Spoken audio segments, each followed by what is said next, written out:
fatih wala tamutunna illa wa antum muslimun.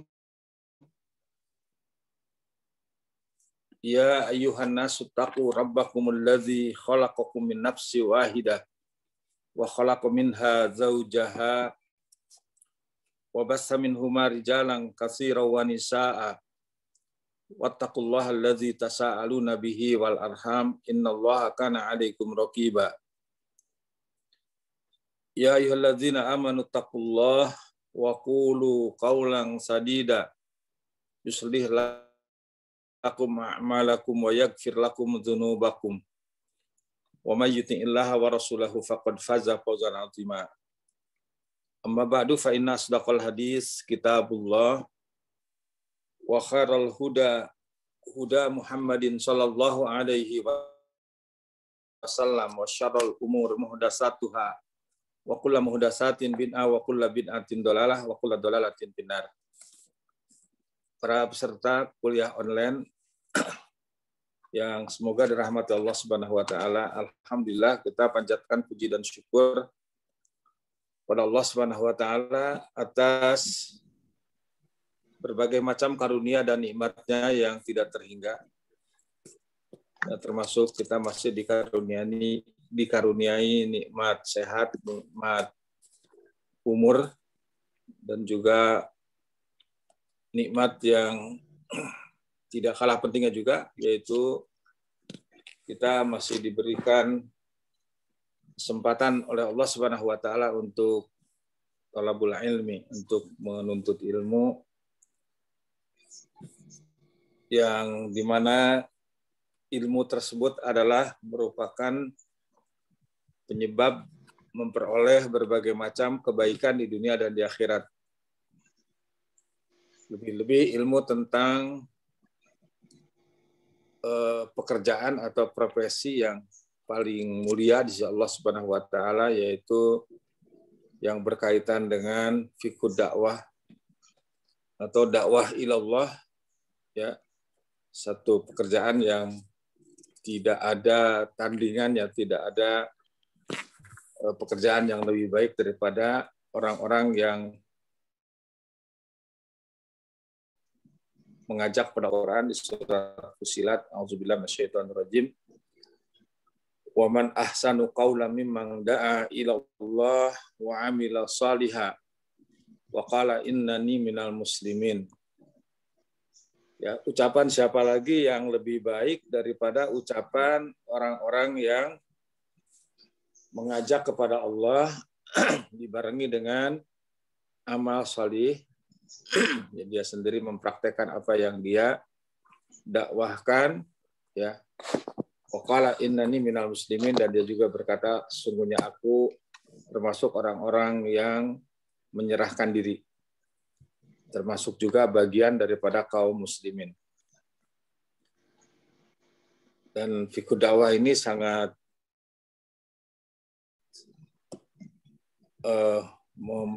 menentukan baik atau tidaknya proses dakwah yang dilakukan. Karena sebagaimana kita yakini bahwa orientasi dakwah itu bukan hasil tetapi proses, ya. Jadi hasil yang diperoleh, output dari dakwah ini bagus atau tidak, tentu saja akan tergantung kepada metode atau manhaj yang digunakan untuk pelaksanaan tugas dakwah tersebut, ya. Dan tentu saja manhaj yang paling baik adalah manhaj dakwah para nabi alaihi wassalam, ya, karena mereka adalah merupakan uswah, qudwah, teladan dalam hidup dan kehidupan kita, dalam segala aspek hidup dan kehidupan, termasuk di dalam pelaksanaan dakwah ilallah, mengajak manusia kepada agama Allah, mengajak manusia kepada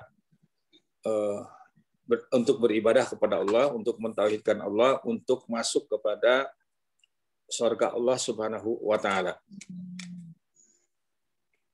Kita insya Allah memasuki tema, yaitu kemuliaan manusia dengan anugerah akal dan fitrah. Di bahwa manusia adalah makhluk Allah Subhanahu wa taala yang dimuliakan oleh Allah Azza wa Jalla, ya.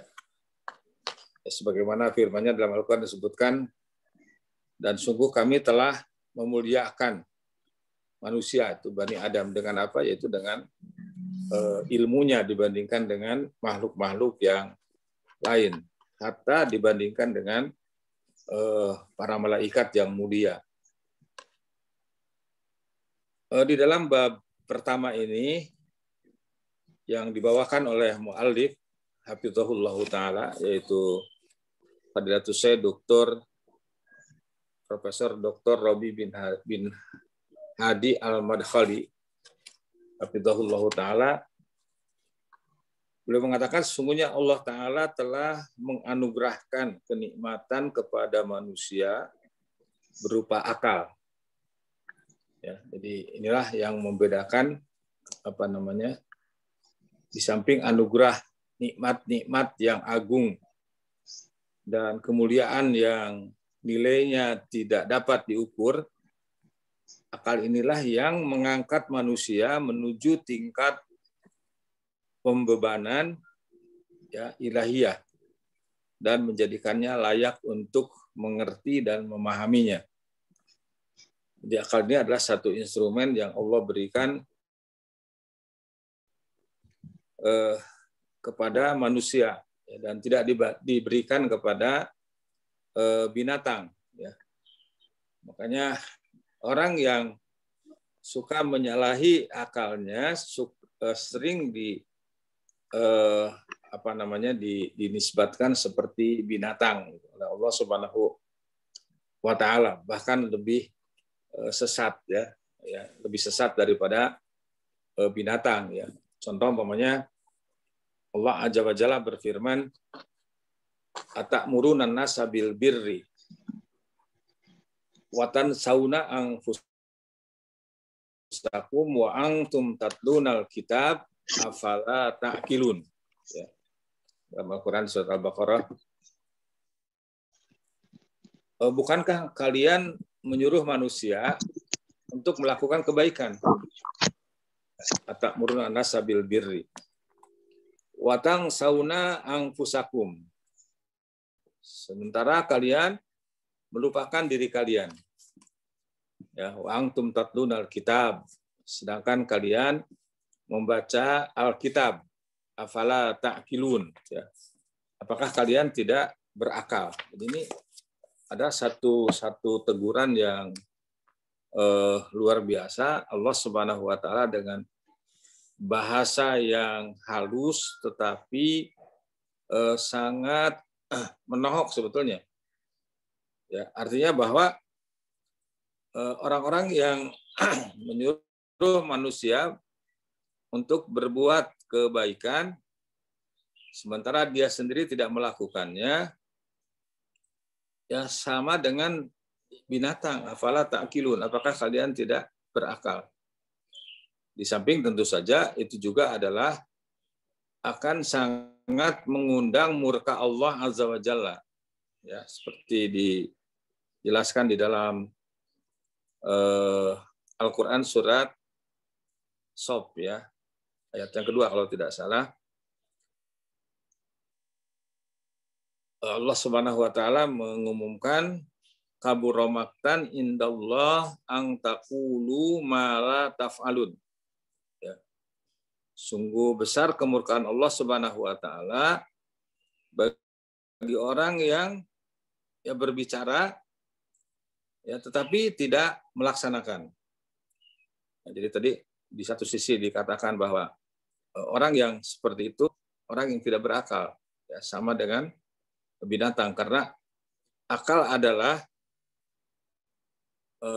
merupakan instrumen yang diberikan oleh Allah Subhanahu wa taala untuk mencari, untuk menggali kebenaran, ya. Ini adalah anugerah yang diberikan oleh Allah Subhanahu wa taala. Makanya ketika akal itu tidak digunakan dengan benar, manusia akan jatuh, akan berubah menjadi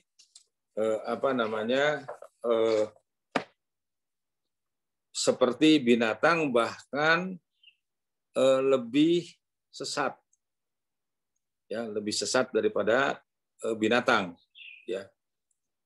Contoh umpamanya Allah Subhanahu wa taala juga menjelaskan di dalam Al-Qur'an, walaqad dzara'na li jahannama katsiran minal jinni wal insi, di surat Al-A'raf. Al-A'raf surat ke-7 ayat 179. Di situ disebutkan walaqad dzara'na li jahannama katsiran minal jinni wal insi lahum qulubun la yafqahuna biha walahum a'yunun la yubsiruna biha walahum adhanun la yasma'una biha ulaika kal an'am balhum adallu ulaika humul ghafilun. Dan sesungguhnya kami jadikan untuk isi neraka jahanam, jadi neraka yang paling menyakitkan, neraka yang paling dahsyat, itu dipersiapkan untuk siapa itu? Kandidatnya siapa? Kebanyakan dari jin dan manusia. Mereka mempunyai hati tetapi tidak dipergunakan untuk memahami ayat-ayat Allah Subhanahu wa taala.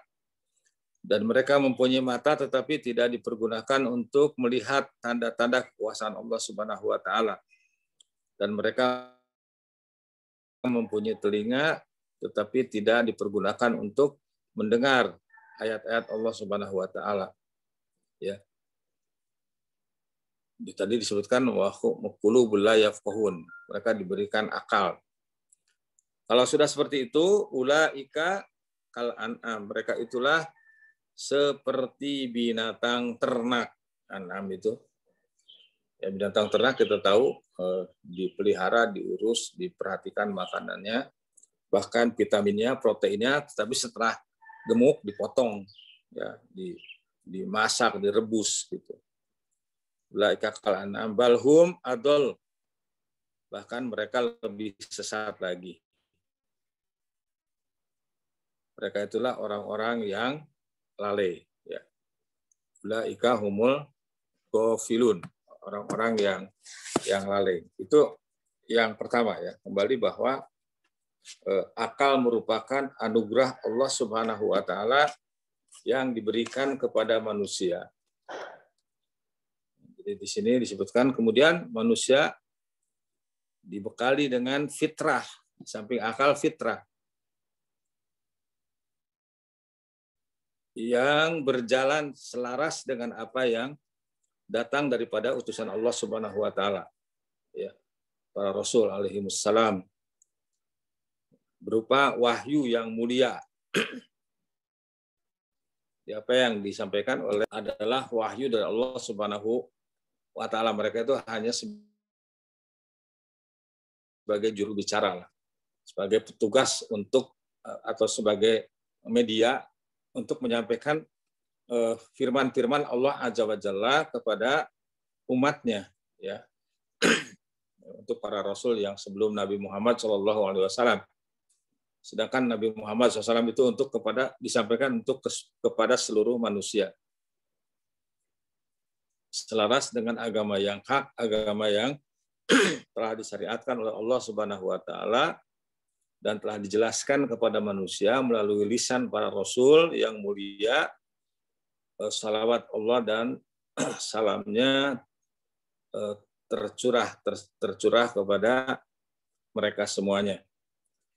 Jadi Allah Subhanahu wa taala di samping memberikan akal dan fitrah, kemudian juga Allah Subhanahu wa taala mendatangkan, ya, dasar hidup mereka, pijakan mereka, agama yang paling cocok, agama yang sesuai dengan fitrah, yaitu agama Islam. Bagaimana di sini dibawakan oleh muallif, oleh penulis firman Allah Azza wa Jalla dalam Al-Quran di surat Rum, surat ke-30 ayat 30, gampang ingatnya, ya. Fa'akim wajhaka lid-dini hanifa fitratallah allati fataran nasa 'alaiha la tabdila li khalqillah dzalika dinul qayyim walakinna aktsarun nas la ya'lamun. Jadi kalau kita perhatikan secara redaksional ayat ini dimulai dengan fa'akim wajhaka lid-dini hanifa. Jadi kalau saya lihat seolah-olah ada prolog gitu ya. Maka hadapkanlah wajahmu dengan lurus kepada agama Allah. Jadi di sini diberikan prolog dulu gitu. Agar menghadap dengan lurus. Dengan hanif.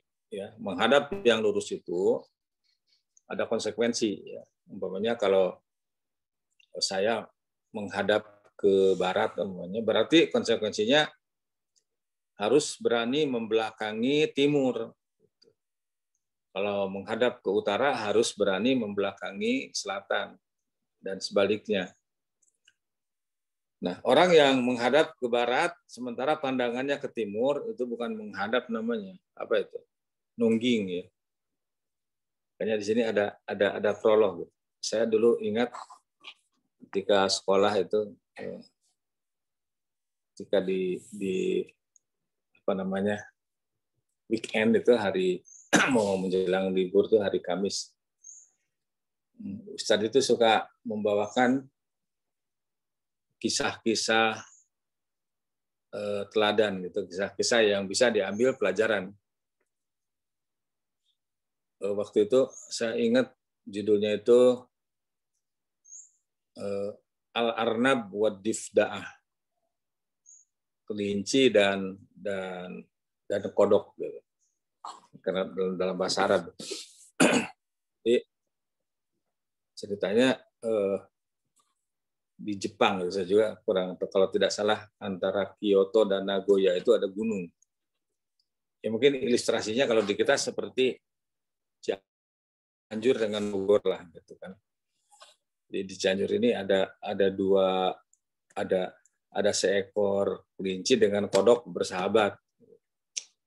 Kira-kira itu ceritanya di Jepang. Ceritanya begitu. Satu waktu si kelinci ini ingin mengajak kodok ini ya, agar wawasannya bertambah gitu. Dia bilang, mau tahu nggak kamu kota di sebelah gunung ini gitu. Ya, kalau dari Cianjur itu mau tahu Bogor nggak? Kata kodok mau. Ya, mau katanya. Ya yuk kita naik ke puncak. Sampai di puncak gunung itu dua-duanya ngadep ke Bogor. Mulailah si kelinci itu komen. Kata kelinci tuh Bogor itu lebih luas, lebih rame, lebih padat, macam-macam lah.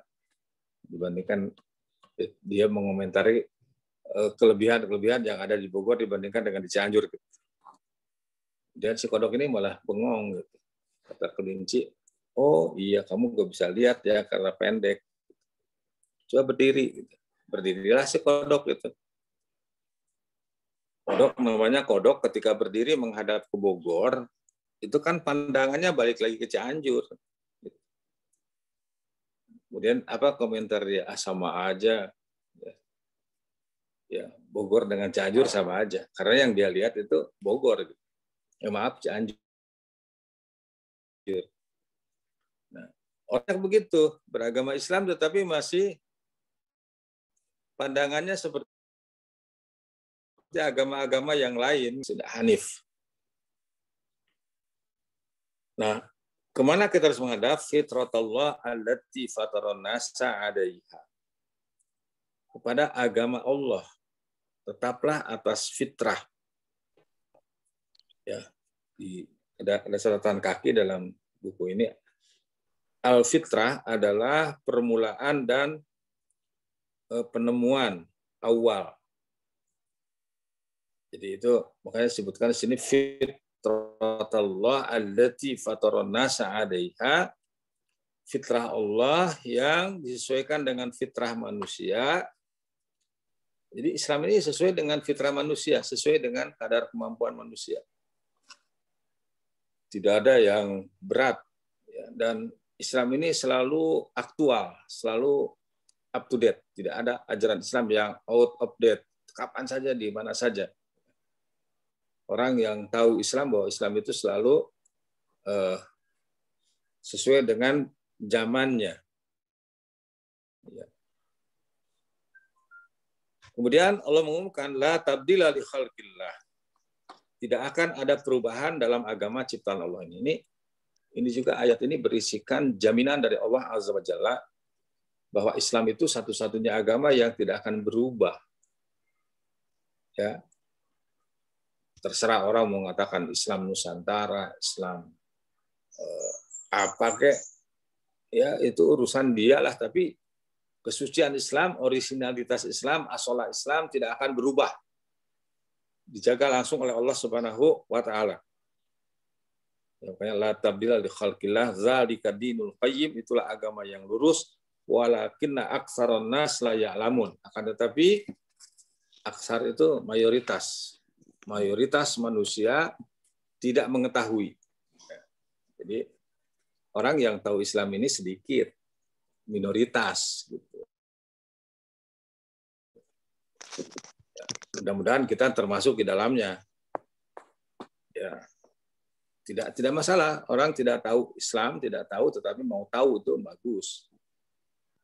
Yang celaka itu sudah tidak tahu, gak mau tahu, sok tahu lagi gitu kan.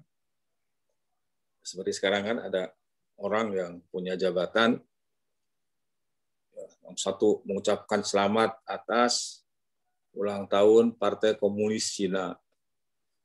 Yang satu lagi mengucapkan tahun baru agama Bahai, agama sinkretisme, yaitu perpaduan antara agama-agama samawi dengan agama ciptaan manusia, yaitu agama Parsi. Ya. Jadi saya lihat di internet itu dia mengatakan, kenapa ribut katanya kalau orang atau saya memuji-muji agama lain gitu. Ya aneh saja gitu. Di satu sisi bahwa Allah Subhanahu wa Ta'ala mengatakan tadi agama yang sesuai dengan fitrah manusia itu adalah Islam. Islam itu sesuai dengan fitrah manusia. Sesuai dengan kadar kemampuan manusia. Ya. La yukallifullahu nafsan illa usaha. Tidak ada Allah Subhanahu wa Ta'ala tidak membebani satu diri melainkan sesuai dengan kadar kemampuannya gitu. Jadi, Islam itu satu agama yang sesuai dengan fitrah tadi ya. Dan juga ternyata dalam akidah Ahlussunnah wal Jamaah bahwa seluruh manusia itu pada asalnya Islam gitu.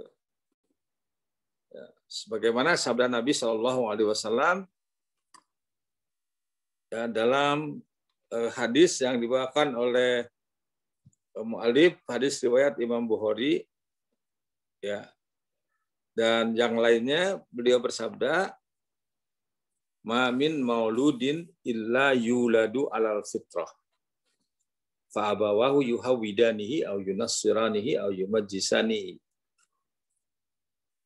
kama tuntajul bahimatan jam'a hal tuhissuna fiha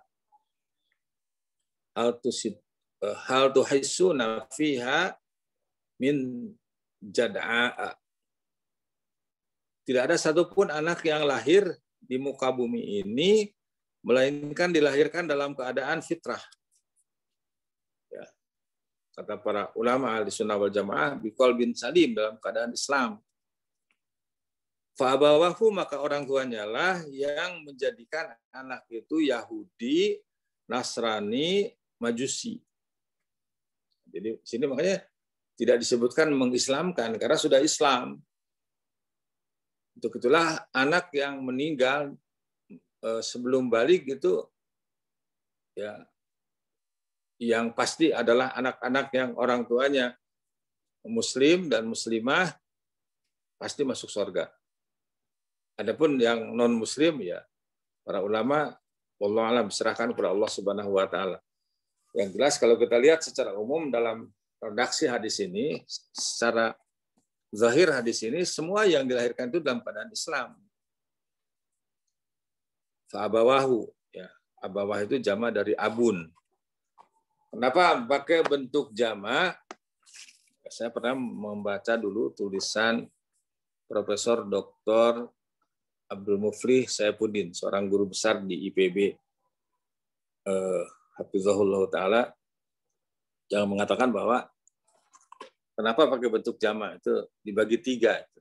Pertama, bapak dalam skup mikro kecil, itu bapak ibu di rumah, itu akan sangat menentukan. Ya, jadi guru yang pertama itu ibu, ya. Sekolah pertama itu rumah, itu. Mungkin bapak, ibu, mungkin ada neneknya, kakeknya, pamannya, tantenya di rumah, itu akan sangat mempengaruhi. Yang kedua, abawah dalam artian yang lebih luas lagi, bapak, ibu, guru di sekolah. Di kemana anak itu disekolahkan, itu akan membentuk anak itu. Ya.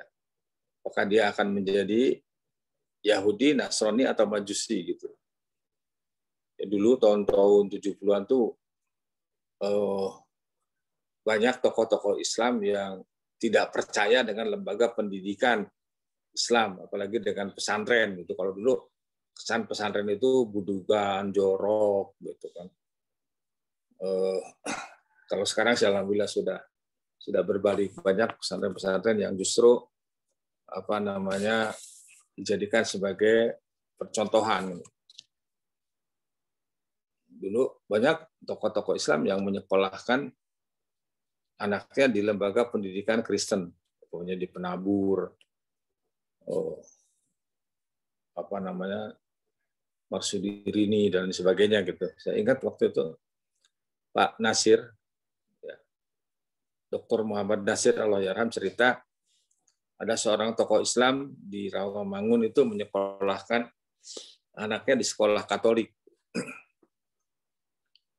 Ada satu kejanggalan, anak itu kalau makan tidak mau bareng. Selalu di rumah itu menghindar dari kumpul-kumpul dengan keluarganya itu. Kalau makan, ambil makanan, harus dibawa ke kamar. Satu waktu diintip itu apa yang dilakukan gitu. Ternyata dia sebelum makan itu berdoa. Dia melakukan ritual ya seperti orang Nasrani gitu kan. Jadi dia begini. Dan itu memang ya sedekah Rasulullah SAW. Ya, apakah menjadi Yahudi, Nasrani, Majusi? Makanya orang-orang kafir ini kan tidak akan berhenti. Ya.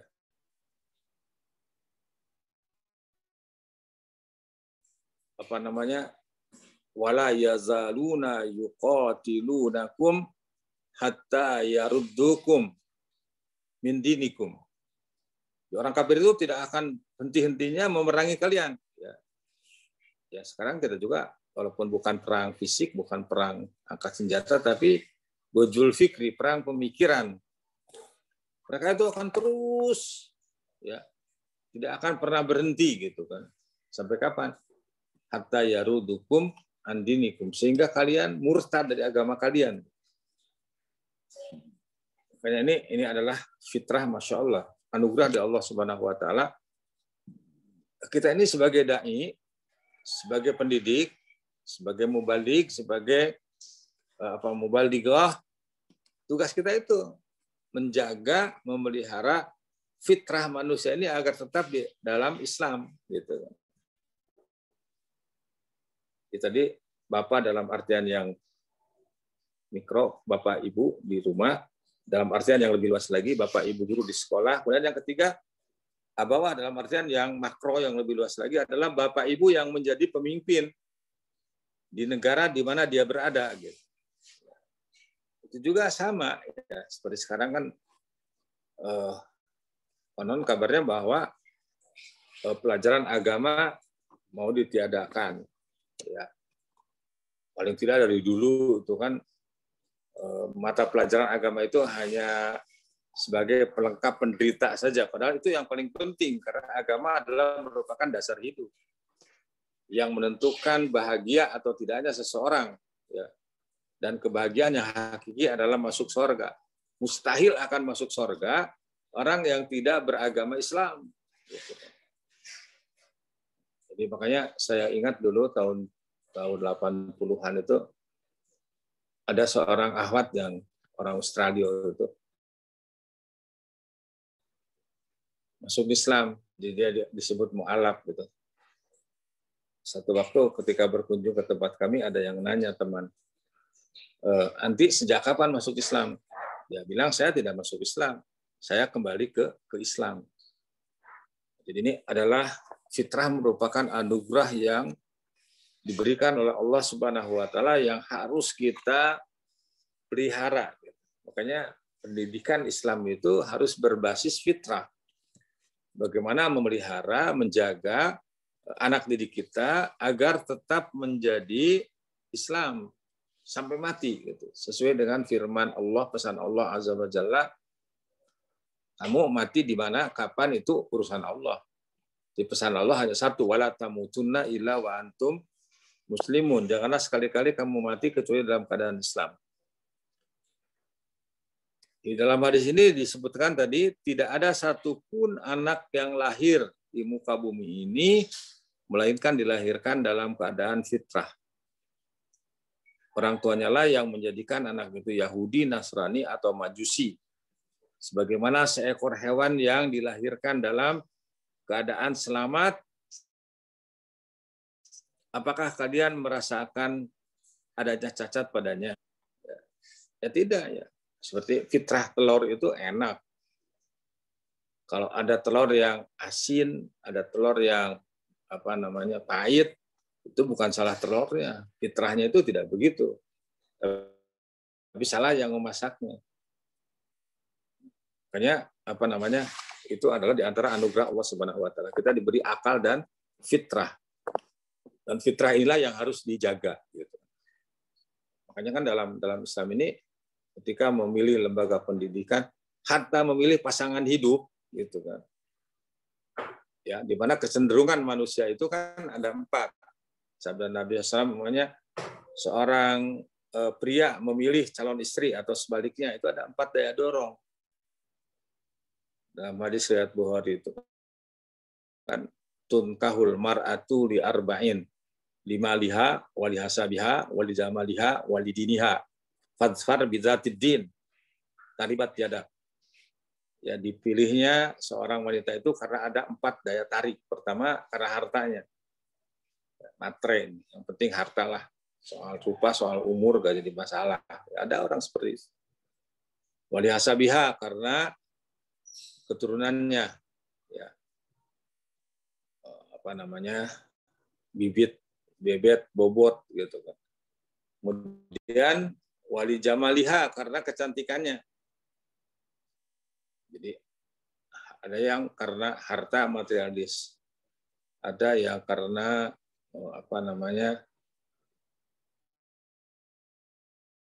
ini anak pejabat, ini anak keturunan darah biru, gitu. Ada ya karena kecantikannya, kegantengannya. Padahal harta itu tidak abadi, harta itu tidak dibawa mati. Yang dibawa hanya kain kapan, itu pun dibawakan. Kemudian jabatan juga terbatas. Sampai pensiun, sampai umpamanya orang jadi pejabat hanya 1 atau 2 atau 3 periode. Setelah itu udah tidak dihargai orang lagi. Kemudian kecantikan, kegantengan juga ya paling tahan. Sampai umur 50 tahun, udah kesananya udah. Bagaimanapun dipoles, tetap aja ketahuan. Nah, yang akan abadi itu agamanya. Biasanya agama dijadikan pertimbangan yang terakhir, walidiniha. Tapi untuk harta, jabatan, keturunan, kecantikan, Rasulullah SAW tidak memberikan stressing, tapi yang terakhir itu yang diberikan penekanan, fadzfar bidzatiddin. Utamakan agamanya. Agama itu ada di orang kaya, bagus. Ada di orang miskin juga bagus. Ada di pejabat, luar biasa, akan bermanfaat. Ada di rakyat juga sama. Kemudian ada di orang yang cantik juga bagus. Ya. Ya. Dan wanita itu semuanya cantik gitu kan. Cuman ada yang cantik ijma gitu. Ada yang khilaf gitu. Ada perselisihan, tapi semuanya sama. Relatif lah. Tapi kalau dipoles dengan agama semua itu bagus. Makanya Rasulullah memberikan stressing di sini, fadfar bidzatid din. Karena itu fitrahnya itu di situ. Taribat jadak, kalau tidak agama, ya tunggu aja kehancuran. Tidak sedikit orang yang punya jabatan, rumah tangganya hancur-hancuran, punya popularitas, punya kekayaan, ya rumah tangganya berakhir di pengadilan agama. Kenapa? Karena memang tidak kembali kepada karunia Allah yang paling tinggi tadi. Ya, tidak memfungsikan akal dan fitrah secara proporsional. Lantas mu'allif menambahkan, di sini aja juga, al-fitrah adalah bentuk hal atau keadaan sama seperti al-jalsah. Jadi itu bentuknya duduk. Ar-rukbah, hal naik. Maknanya adalah bahwasanya manusia dilahirkan menurut jenis perangai dan tabiat. Keadaan inilah yang menjadikan manusia layak untuk menerima agama. Seandainya ditinggalkan, maka ia akan tetap dalam keadaannya. Ia akan ditinggalkan oleh orang yang menyimpang, disebabkan kehilapan manusia dan taklid, tidak menggunakan akal. Makanya dalam Islam itu kan dilarang taklid, tetapi harus ittiba. Taklid itu mengikuti seseorang tanpa ilmu, sementara ittiba itu mengikuti berdasarkan ilmu, gitu. Jadilah mutabbi ya. Orang yang mengikuti siapapun berdasarkan ilmu. Jadi yang diikuti itu qala Allah, qala Rasul, qala sahabah, qala imatul mujtahidinnya itu kan melihat orangnya. Jangan menjadi muqallid. Ya, muqallid itu pengikut, ya, taklid buta itu. Kata Imam, kalau tidak salah Imam Al-Jurjani atau Imam Royani, anak lupa, mengatakan bahwa orang taklid itu sama dengan hewan yang diikat. Hewan yang diikat itu dibawa kemana aja mau, gitu. Dibawa ke pasar mau dijual mau, dibawa ke jagal mau dipotong mau, gitu. Tapi jadilah muttabi, ya, orang mengikuti berdasarkan ilmu. Lantas mu'allif membawakan juga, kemudian Abu Hurairah radhiyallahu anhu berkata, tetaplah di atas fitrah. Tetaplah di atas fitrah Allah yang telah menciptakan manusia menurut fitrah itu. Ya. Ini disebutkan di sini hadis riwayat Bukhari dalam kitab Al-Janaiz, dan juga diriwayatkan oleh para ulama ahli hadis yang lainnya. Kemudian beliau juga membawakan hadis dari Iyad bin Himar Al-Mujashshi'i radhiyallahu anhu bahwa suatu hari Nabi SAW menyampaikan khutbah beliau, bersabda dalam khutbahnya, Inna Rabbi azza wa jalla amaroni an u'allimakum ma jahiltum mimma 'allamani fi yaumi hadza kullu malin nahaltuhu ibadi halal wa inni khalaqtu ibadi hunafa'a kulluhum wa innahum atathumush syayatin, ya, fajtalathum an dinihim wa harramat alaihim ma ahlaltu lahum wa amarathum an yusyriku bi ma lam unjil bihi sultana. Sesungguhnya Rabbku Azza wa Jalla telah memerintahkanku untuk mengajari kalian apa-apa yang belum kalian ketahui.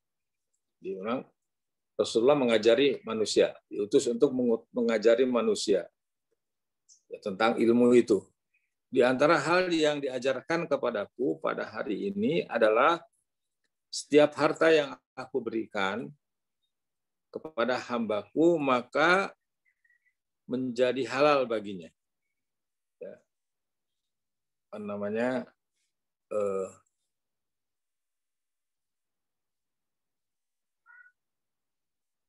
Kemudian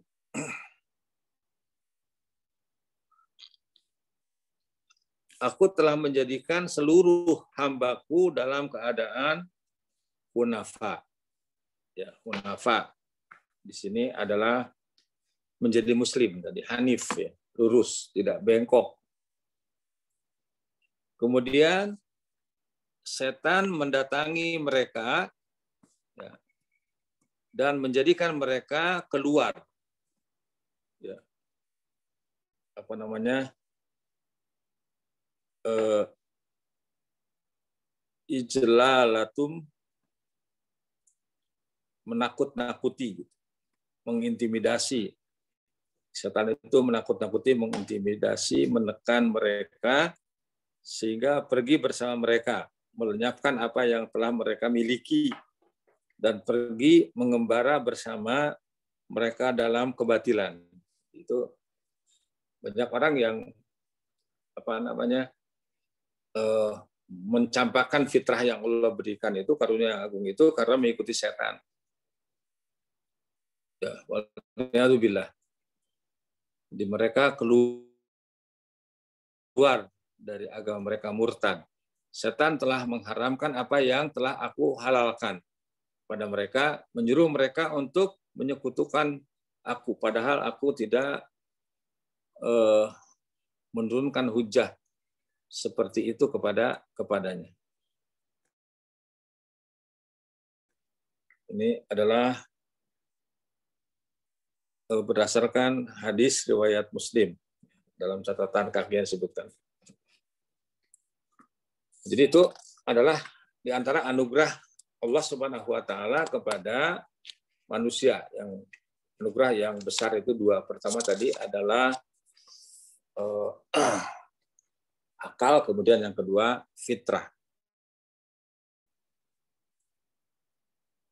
Kemudian dalam bab yang kedua di buku ini dikatakan, kemudian manusia dengan diutusnya para rasul dan diturunkannya Alkitab kepada mereka.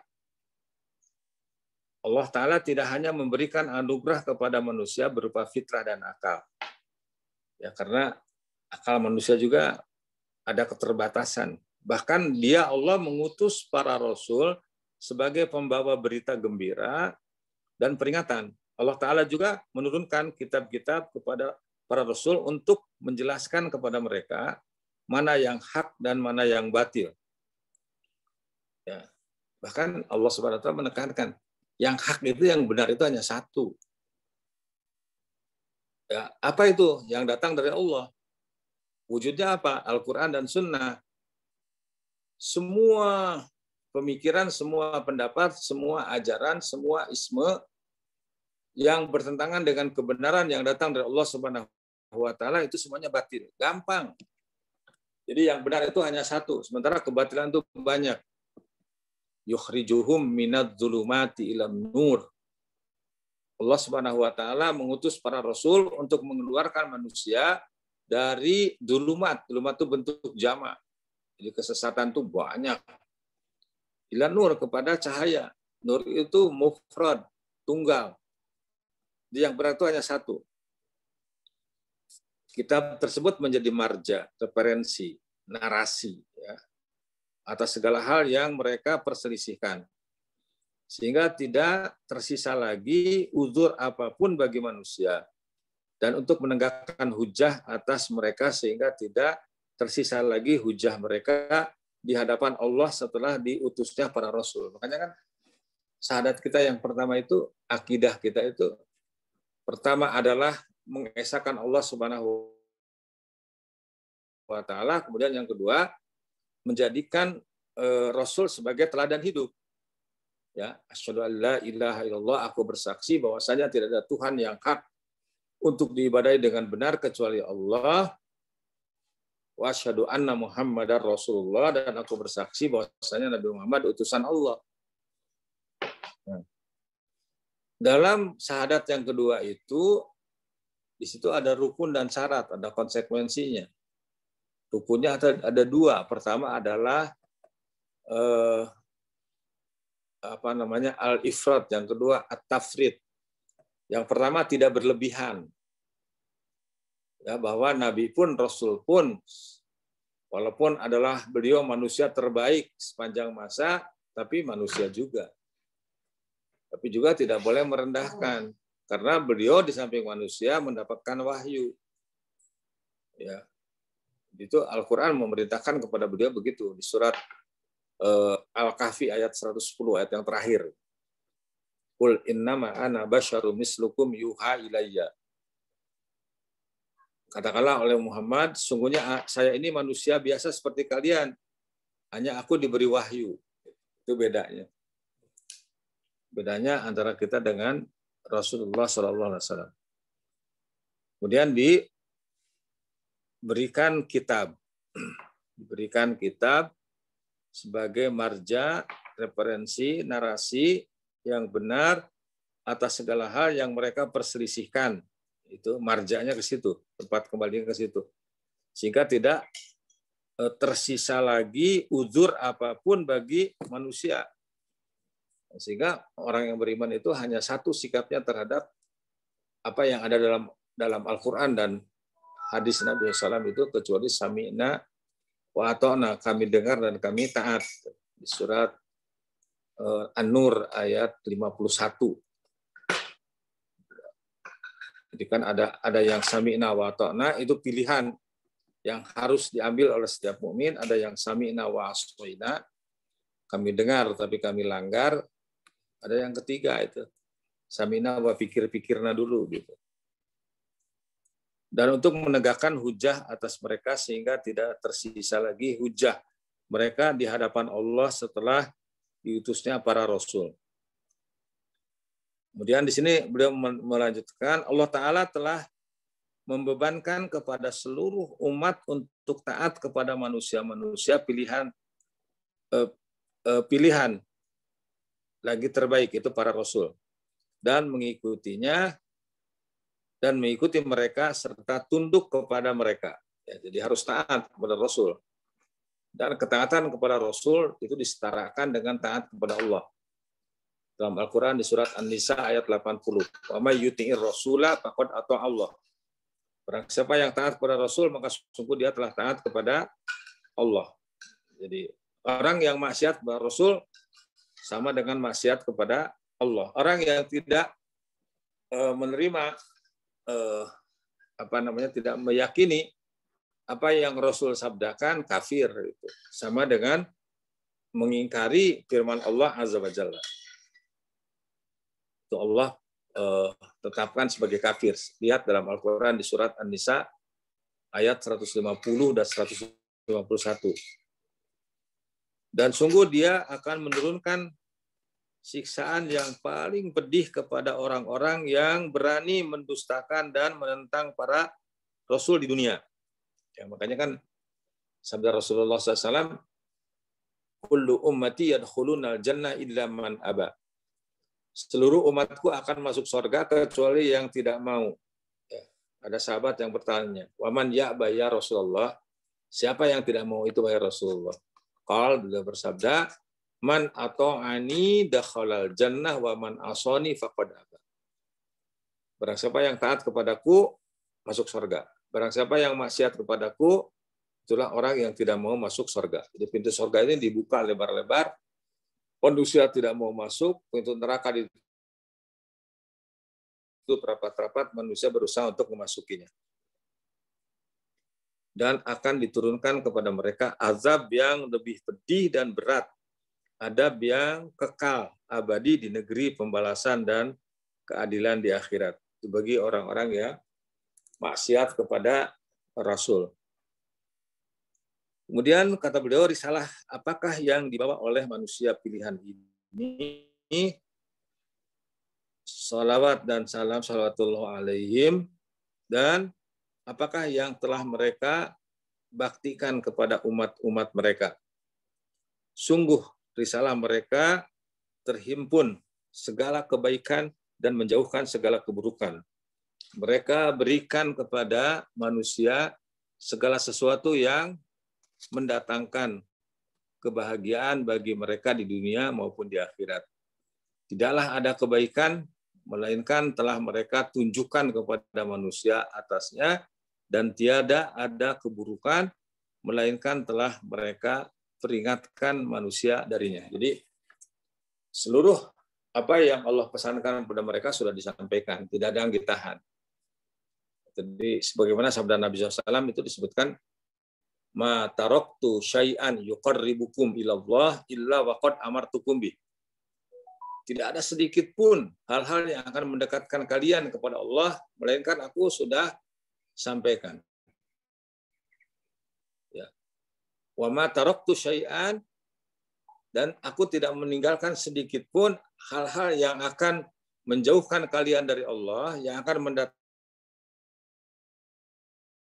kemurkaan Allah Subhanahu wa taala, illa waqad nahaitukum anhu, kecuali aku telah melarang kalian atasnya. Di apa namanya,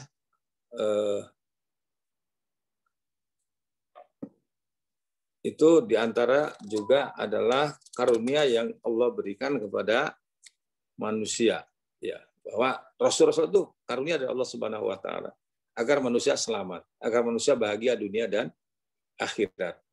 Ya. Mengikuti Rasul itu, Masya Allah, akan dicintai oleh Allah, akan mendapatkan rahmat Allah, akan mendapatkan barokah dari Allah Subhanahu wa taala, akan mendapatkan hidayah. Itu semua berdasarkan Al-Qur'an. Dan sebaliknya, betapa murkanya Allah bagi orang-orang yang menyelisih Rasul. Dan di antaranya pesan Allah Subhanahu wa taala dalam Al-Qur'an di surat An-Nur ayat 63. Falyahdharil ladzina yukhalifuna an amrihi an tusibahum fitnatun aw yusibahum adzabun alim.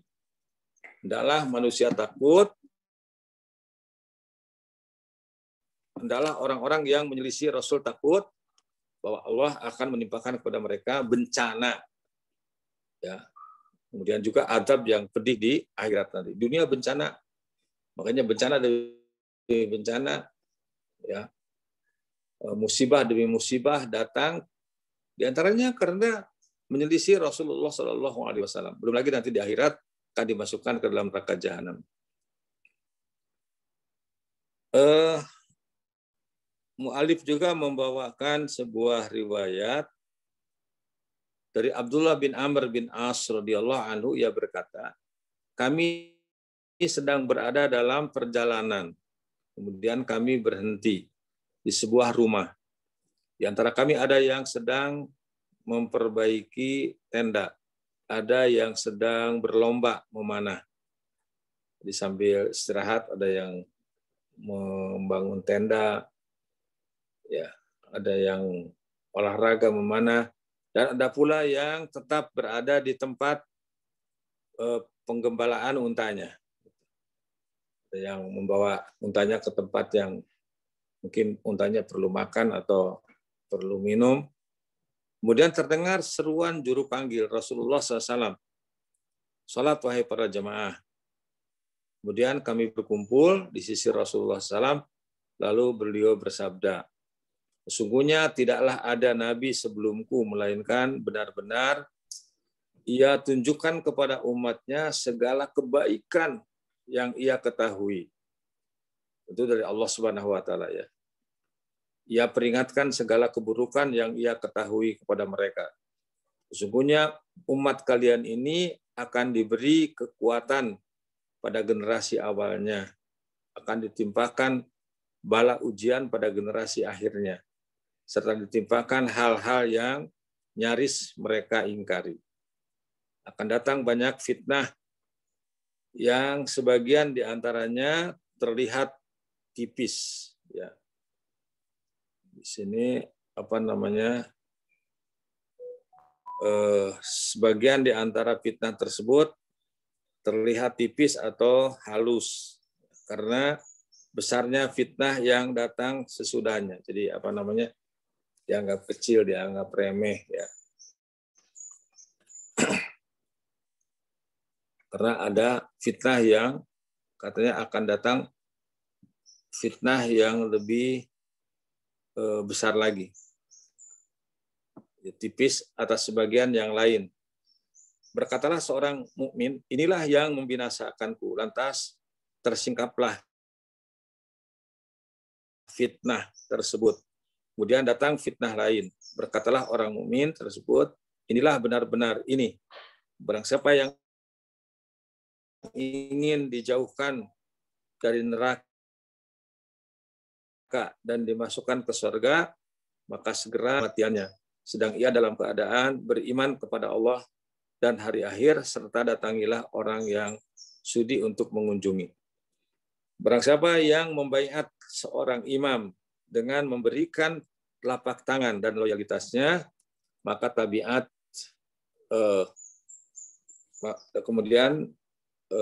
maka taatilah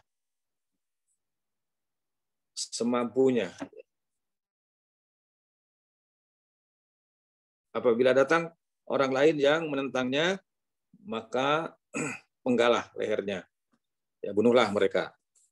Ini adalah satu bentuk betapa kita harus taat kepada pemimpin yang muslim.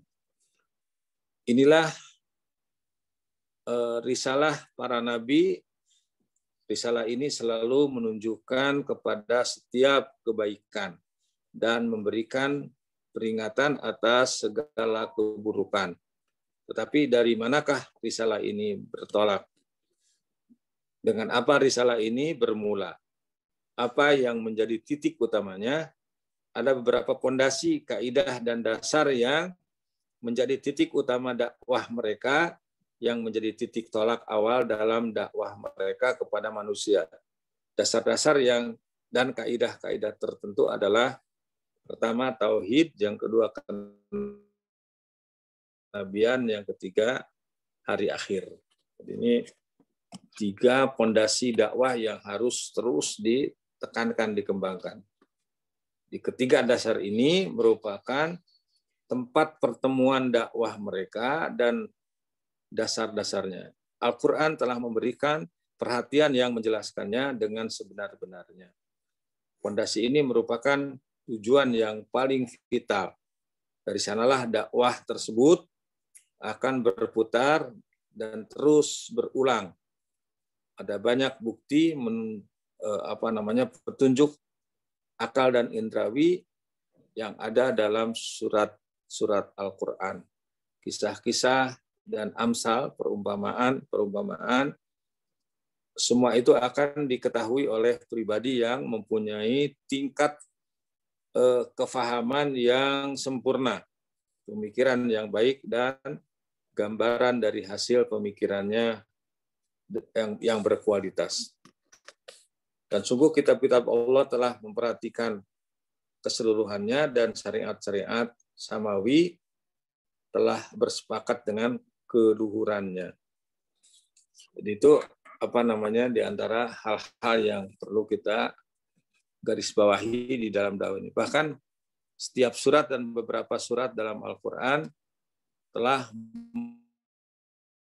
memuatnya, karena sesungguhnya Al-Quran adalah merupakan kabar, berita dari Allah Ta'ala. Kemudian yang kedua merupakan dakwah, ajakan, ibadah kepada Allah Ta'ala. Yang ketiga merupakan perintah atau larangan dan konsekuen untuk tunduk kepadanya. Semua itu merupakan hak-hak tauhid dan bentuk kesempurnaannya. Yang keempat merupakan berita tentang realisasi kemuliaan ahlu tauhid. Yang kelima merupakan berita tentang syirik. Ya, jadi ini bahayanya syirik, bahayanya orang-orang yang menyekutukan Allah Subhanahu wa taala. Semua isi Al-Qur'an memuat tauhid, hak-haknya dan balasan-balasan terhadapnya. Kemudian keadaan syirik, pelaku dan balasan terhadapnya dijelaskan di dalam Al-Qur'an dan juga hadis Nabi Shallallahu alaihi wasallam. Mungkin sampai di situ dulu.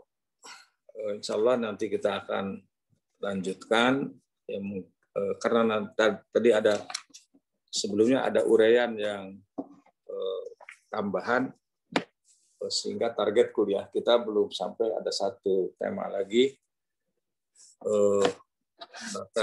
Nanti insya Allah akan disusulkan pada kuliah berikutnya, yaitu Tauhid Uluhiyah dan urgensinya. Jadi yang namanya, karena di sini kan tauhid menurut Ahlussunnah wal Jamaah itu ada 3. Ada tauhid rububiyah, uluhiyah, asma dan sifat. Mungkin sampai di sini dulu. Sebelum diakhiri, kalau ada yang mau bertanya dipersilakan.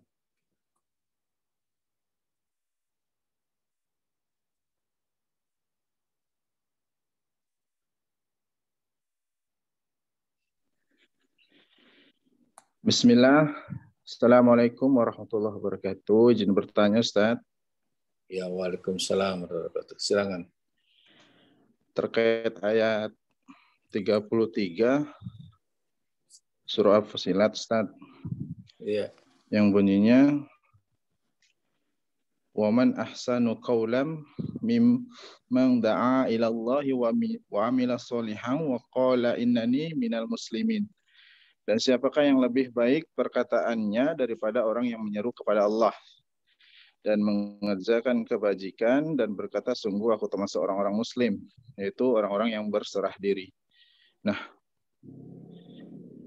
apakah sama Ustadz ganjarannya orang yang bila mana dia menyampaikan firman Allah, kemudian sabda Nabi, didengar dan tidak didengar? Demikian Ustadz. Karena ada sebuah riwayat unta merah ini, apakah dia yang mendengar perkataan kita lalu melakukannya, atau hanya kita menyampaikannya saja, begitu Ustaz. Kemudian yang kedua, Ustaz, di banyak ada yang disampaikan, kalau tidak salah sahabat Nabi Ali bin Abi Thalib mengatakan, unzur makila wala tandur man qala. Bahwasanya lihatlah apa yang disampaikan kalau tidak salah, namun jangan melihat siapa yang menyampaikan. Artinya ada ana lihat, mungkin kita lihat ya, baru-baru ini sedang viral ya, Ustadz yang bergelar doktor. Nah, kemudian beliau mengatakan orang gila adalah wali Allah karena sudah mencapai batas kewaliannya, kemudian boleh bertawasul kepada kuburan, kemudian bank konvensional atau riba itu diperbolehkan karena istihad. Nah, apakah boleh kita menyanggahnya di sosial media, menyanggah Ustadz yang bergelar doktor tersebut? Kemudian apakah ini termasuk su'ul adab? Demikian Ustadz. Assalamualaikum warahmatullahi wabarakatuh. Waalaikumsalam barakallahu fikum. Yang pertama, tentu yang pertama kali adalah kita ditugaskan untuk menyampaikan.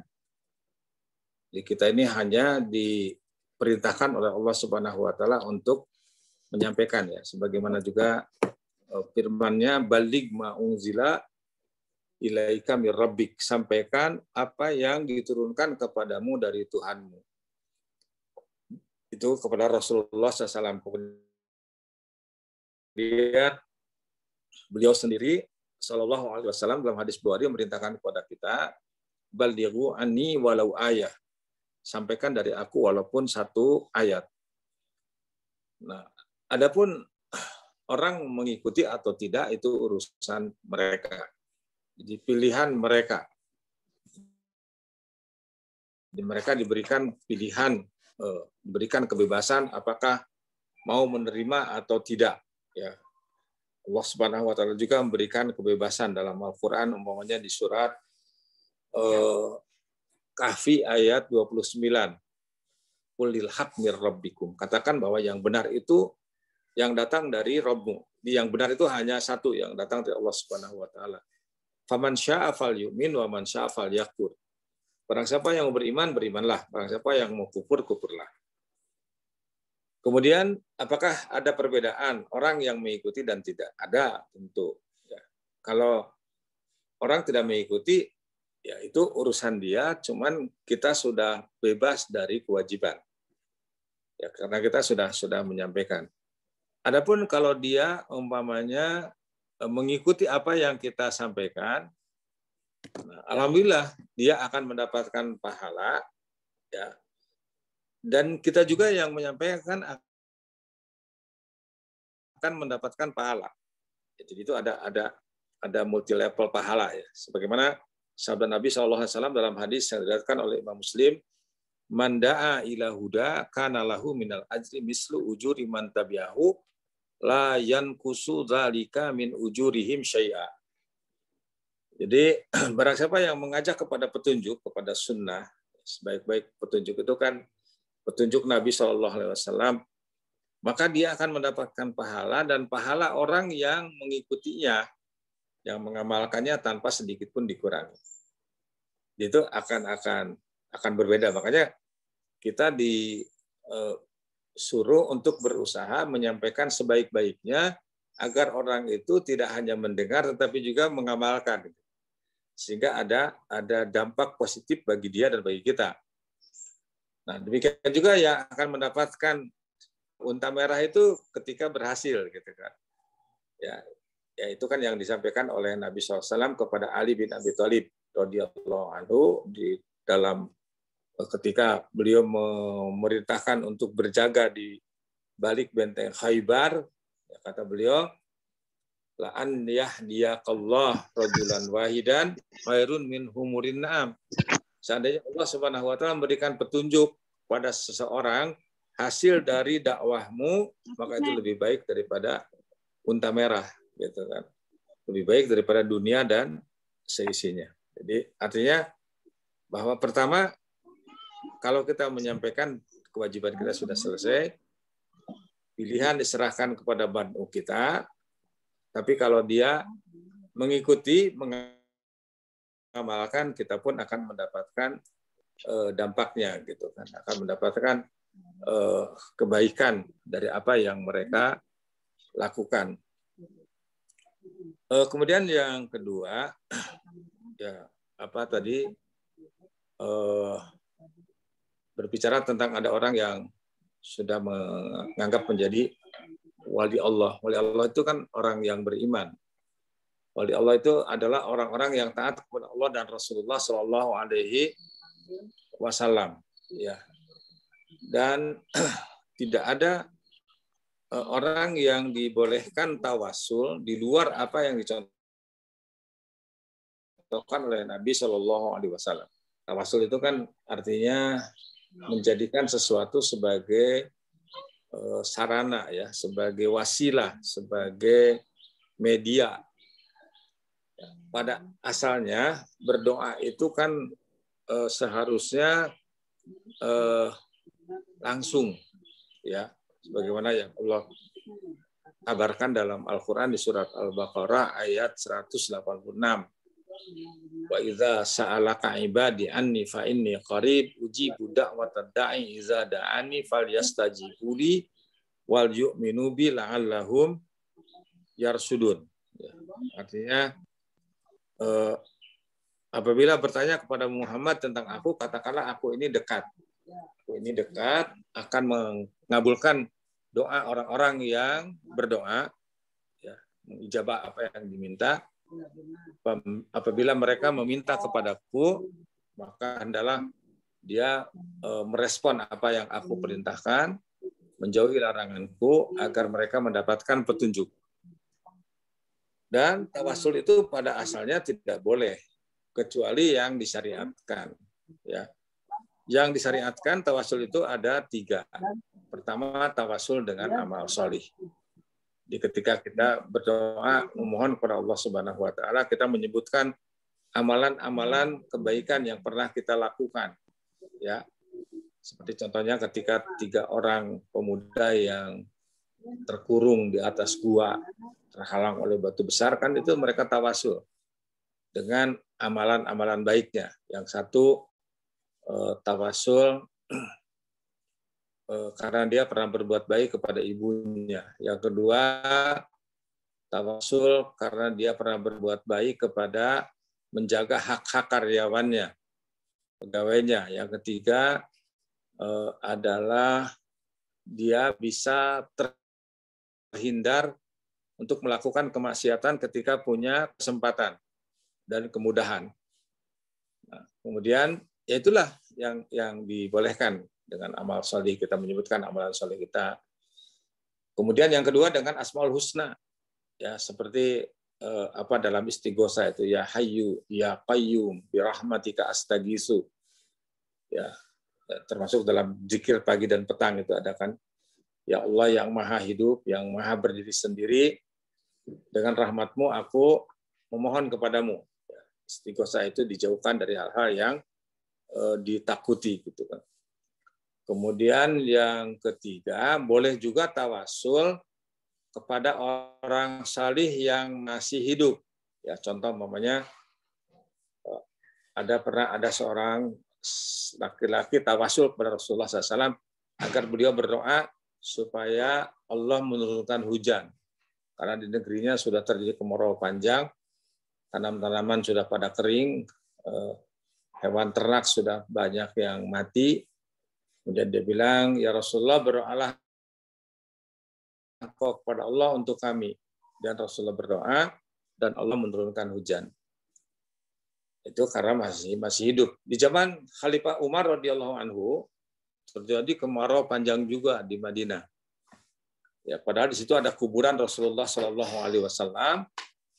Ya, Umar tidak tawasul kepada kuburan Rasulullah, tapi tawasul kepada paman Rasulullah, yaitu Al-Abbas. Dia datang, wahai Al-Abbas, Amir Rasulullah, paman Rasulullah SAW, kami dulu menghadapi keadaan seperti ini, kami tawasul kepada Rasulullah SAW, dan sekarang beliau sudah wafat, maka kami bertawasul kepada paman Nabi SAW. Al-Abbas pun berdoa. Jadi itu yang dibolehkan. Jadi ya, tawasul itu kan urusan ibadah. Ibadah itu dalam Islam perkara tauqifiyah. Sesuatu yang baru boleh dilakukan kalau ada dalil yang, jadi kalau tidak ada ya kita abaikan saja. Kecuali kalau mereka membawakan dalil bahwa ini pernah dilakukan oleh Rasulullah SAW, apalagi ada dalam Al-Quran, ya baru kita terima. Kemudian tadi seolah-olah ada kesan dari sang dokter tersebut bahwa hasil ijtihad riba itu sudah menjadi halal. Nah, itu tidak benar ya. Karena ijtihad itu tidak berdiri sendiri. Artinya begini, bahwa sumber hukum Islam itu kan 3. Pertama adalah Al-Quran, yang kedua As-Sunnah, itu mutlak gitu. Mutlak ya, harus diterima dengan sikap sami'na wa ata'na. Kemudian yang ketiga ijtihad. Ijtihad itu ketika tidak ada dalil yang qat'i gitu kan. Contoh umpamanya ketika seseorang ada di satu tempat mau sholat, dia bingung untuk menentukan arah kiblat itu kemana gitu. Pokoknya tidak bawa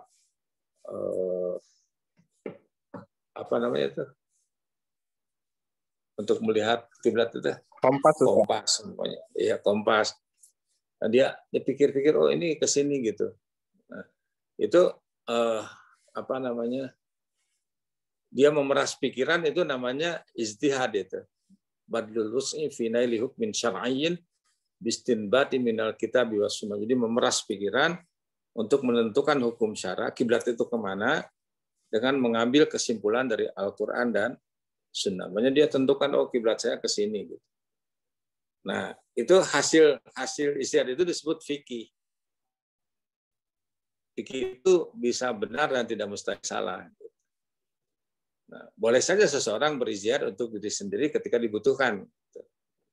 Tidak boleh untuk orang lain, kecuali bagi para mujtahid, orang yang berijtihad disebut mujtahid.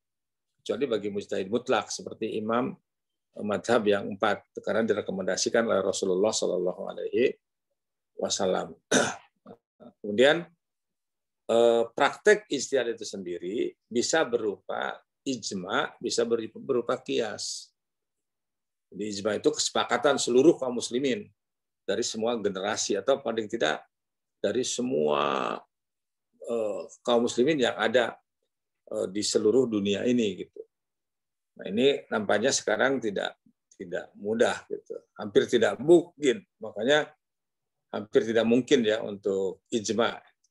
Makanya yang ittifaq, yang sepakat bahwa ijma tersebut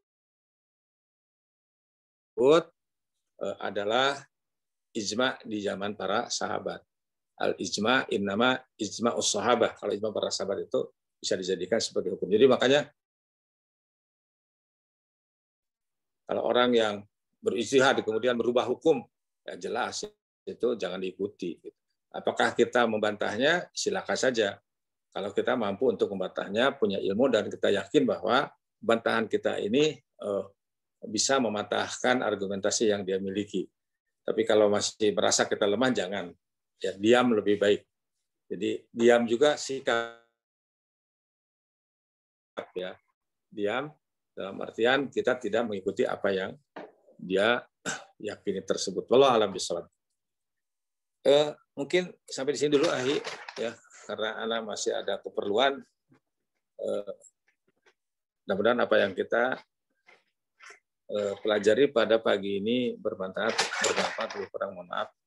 Insyaallah kita akan bertemu kembali pada pertemuan-pertemuan kuliah yang akan datang. Wallahu a'lam bishawab.